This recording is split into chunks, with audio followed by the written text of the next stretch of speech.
I'm feeling a little festive. Shout out to Dumb Good, but it's time to talk about it.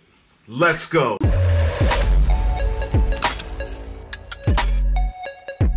What's going on, everyone? Welcome to Klepsy XFM, brought to you by WeAreCritics.com, a place where we talk about movies, television, and pop culture. And if you're into that kind of thing, make sure you hit that subscribe key and that notification bell so you can be up to speed about everything that I talk about here. Now, boys and girls, it is time to talk about it because it is opening weekend.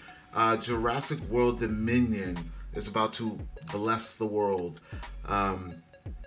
And we got to talk about this because I had the opportunity to see it a little bit early. But before I get into what I thought about this film, let's talk about what this film actually is. So, Jurassic World Dominion is a spin-off sequel to the original franchise known as Jurassic Park from 1993. Very popular, massive franchise that then spawned off a bunch of sequels. We are on the 6th film. So there's Jurassic Park 1, Jurassic Park The Lost World, Jurassic Park 3, then Jurassic World, then Jurassic World Fallen Kingdom, and now we have Jurassic World Dominion, which stars Chris Pratt and Bryce Dallas Howard, the beautiful and also very talented daughter of Ron Howard. You guys can check out her work on shows like The Mandalorian. I believe she's even done something on the Obi-Wan or Boba Fett. Like she's just brilliant in storytelling, and as well as she is beautiful. But I remember her. My first time ever seeing her was Spider-Man 3. She played Gwen Stacy in Sam Raimi's Spider-Man 3, not the newer one, but. Yeah, and what did I think? What did I think of Jurassic World Dominion? Well, this movie, although it is not boring, although it is extremely entertaining, and there are a lot of like very wild, adventurous scenes in this film, it felt a bit of a mess. And let me explain why. Because I'm representing right now. So I don't want to make it seem like, well, but you're wearing a shirt, Klep. Like, why are you wearing a shirt if you didn't like the movie? Now, it's not that I didn't like the movie. I just thought that it made a lot of weird choices. Let me give you an example of what this movie is without spoiling too much. But I will explain that the opening of this movie, it builds right off of the last one. If you guys remember Fallen Kingdom, the ending of that, the premise of that was kind of strange. It was about an older guy who was experimenting with cloning because he wanted to clone his daughter, and there's a girl in the movie, and they end up having to try to save her at the end of the film, and then the dinosaur get free. They run out into the wild of the city. And then we go right into Dominion, and it picks right up after that. So what I mean is, we are living amongst dinosaurs at this moment. Dinosaurs are walking the earth. They are everywhere. They're not just in the forest. They're not just on their islands. They are legit in the middle of the city, by the water, by the creek. We are amongst them, and they are amongst us. And it's very weird how they have managed to turn the dinosaur into characters. They have emotion. You will have empathy. There are scenes where I am like, the dinosaur. Like, I'm telling you, I don't know how they do it, or how they did it, but they managed, like, they have like pure emotion. Like, they are like characters in this film. It's weird. I don't know who thought of that idea, but it kind of plays weird. The girl is now being protected by, of course, or watched over, I should say, by Pratt and Howard, because she, for some reason, is, people are looking for her because of, who she is and where she comes from as far as being a clone or being cloned. So that's one story. That's storyline A.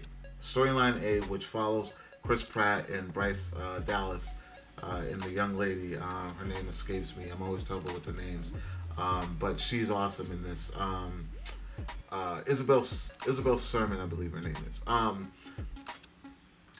Then you run into plot B, which follows the company Biosyn, and what they're up to, and if they're up to no good, or are they good, are they bad, and somehow things going on with them stream back to the original OG cast, Laura Dern and Sam Neill and Ian Michaels, Jeff Goldblum, of course, and then they're on this righteous mission to find out what's going on at this place. The reason that's weird to me is because after all this stuff has been going on in Jurassic World, the OG cast has not been seen anywhere. They haven't cared. The world is hearing about this. There are now dinosaurs living amongst us, and they have never once batted an eye. But now, because this company has put out some kind of a thing, now they're striking interest. It's weird. Like, when they see the dinosaur among us, they are surprised as though they didn't know, or is that they had no idea. And Sam Neill's character, he is a paleontologist still, like, in the movie. So it's like, how are you guys not in tune or in sync of what's been going on in the world for 2 movies already? It just feels really, really awkward. There's some things in this film that happen that are just very, like, left field. It actually kind of feels like you're watching a totally different movie at some points, because it just turns into an action adventure at one point, almost like Indiana Jones-ish. But then it incorporates the dinosaur a little bit. It feels like this movie wants to be everything except what it's supposed to be at some points. And the OG cast just really feel forced in. They wanted them there. They wanted it to make sense. They wanted them to, bond and eventually crash into, the new cast, and they do it. But it's not much of an emotional ride as you would expect it to be. And overall, just for this franchise, I really feel like it doesn't wrap epic enough. It felt nostalgic in little bits and pieces. Like, they really hang on to, like, this one trope between Ellie Sattler and Alan Grant. They hold on to this little trope and this little rivalry between Grant and Malcolm, and it's just the same old song. No growth shown there at all. And also, when did Jeff Goldblum's character, Ian Malcolm, when did he become suave again? Because the last time we saw him in Fallen Kingdom, he looked like this old seasoned professor with this big beard when he was in the Supreme Court or wherever he was talking in a court. And he was explaining, life finds a way and all that good stuff. In this one, he's like back to what he looked like in the 93 with the leather jacket, half open shirt, slick back hair. Like, he's smooth as hell all over again. The ladies love him. It's completely opposite of what we saw in the last one. So it's like, when did I'm confused as to when he got back to that. Yeah, it just felt like they just really wanted us to hold on to what we remember of these characters as they introduced them to the newer cast. And listen, it is highly entertaining. I did not hate this movie. I loved a lot of the action sequences, and there's a lot of, like, funny moments and stuff. You'll laugh, you'll chuckle a little bit, and you'll be engaged. But overall, the story just is a little bit of a mess. It just really doesn't it doesn't really make a lot of sense to me in some places. And the whole, like, giving the dinosaurs their own personalities and really kind of like they're not the antagonists that we've grown to know for a long time. Now they're just kind of like, I don't know how to explain this, like, because there are moments where, yeah, they are the antagonists, but there's a lot of moments where they're just people among us, literally. Like, they treat them like they're regular characters in the movie that have a way of thinking on their own and things of that nature. So it's kind of strange to me. There is, however, an MVP in this film that I really like. I love Goldblum's character. He brings it the way he brings it in everything he's in.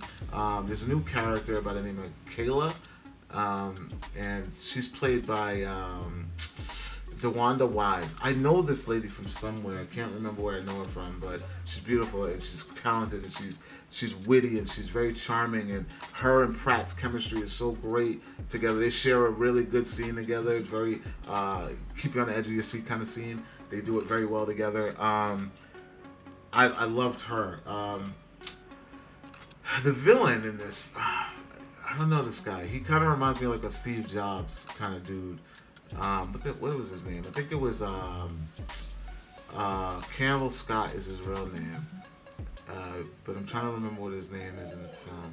Anyhow, he's pretty cool. He's pretty very awkward and very just low key like I don't know, just sketchy as all damn. But he does the characters. A lot of the characters in this do well in the Jurassic World aspect. I really just feel like the OG cast was just shoved into this and they didn't quite know what to do, so they this weak beeline plot to throw them in was it was okay, but it was good to see them all back. I mean, that was cool, but I just feel like this film doesn't do the legacy any justice, especially if this is the last one. But I will say this.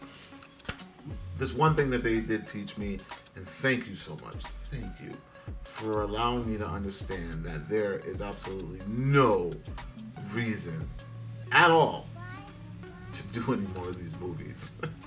I think I'm all set with the franchise of Jurassic Park World, whatever, for quite some time. There really isn't much stories left to be told, because when you see this, it's like it's so outlandish that you're like, yeah, where would they ever even go from here? Like, yeah. So guys, girls, let me know. Are you super excited to see Jurassic World Dominion? Are you a huge fan who doesn't care what people like us say? Because, I mean, at the end of the day, I'm not trying to convince you to not see this. I'm just here to lay out the expectations.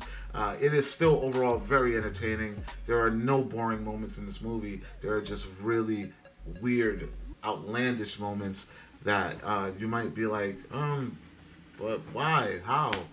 So, yeah, guys, let me know. You're going to see it this weekend. Are you excited? Like, comment, share. Make sure you subscribe. And for more movie news, television news, and pop culture, guys, check out wearecritics.com. And I will talk to you all later.